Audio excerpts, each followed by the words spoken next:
निवृत्त पोलीस कर्मचाऱ्याच्या मुलाची निर्घृण हत्या नाशिकमध्ये रक्तरंजित थरार. सीआयडी ऑफिस समोरच 25 वर्षीय तरुणाची हत्या. पंचवटी परिसरात खळबळ. नाशिक शहरात बुधवारी पहाटे 5 वाजेच्या सुमारास एक खळबळजनक घटना घडली.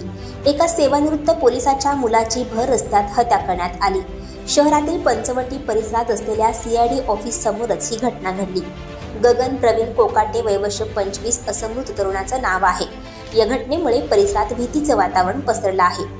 हत्येनंतर आरोपी फरार झाले असून पोलिसांनी त्यांच्या शोधासाठी वेगवेगळे पथके रवाना केली आहेत.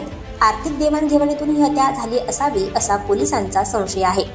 मिळालेल्या माहितीनुसार गगन हा सेवानिवृत्त पोलीस अधिकारी प्रवीण कोकाटे यांचा मुलगा होता.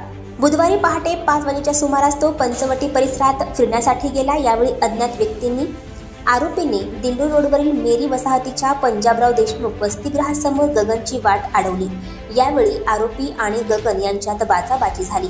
वाद इतका विकोपाला गेला की आरोपींनी भर रस्त्यात गगनची हत्या केली.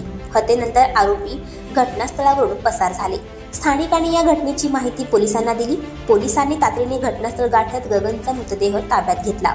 या प्रकरणी अज्ञातांविरोधात गुन्हा दाखल करण्यात आलाय. या हत्येतील मारेकऱ्यांच्या शोधार्थ पोलिसांची पथकं रवाना करण्यात आली आहेत. काही दिवसांपूर्वी पोलीस सेवेतून निवृत्त झालेले सहाय्यक पोलीस उपनिरीक्षक प्रवीण कोकाटे यांचा गगन हा धाकटा मुलगा होता.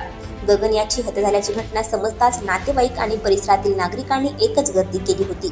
तसंच या घटनेमुळे पोलीस वर्तुळात हळहळ व्यक्त केली जात आहे.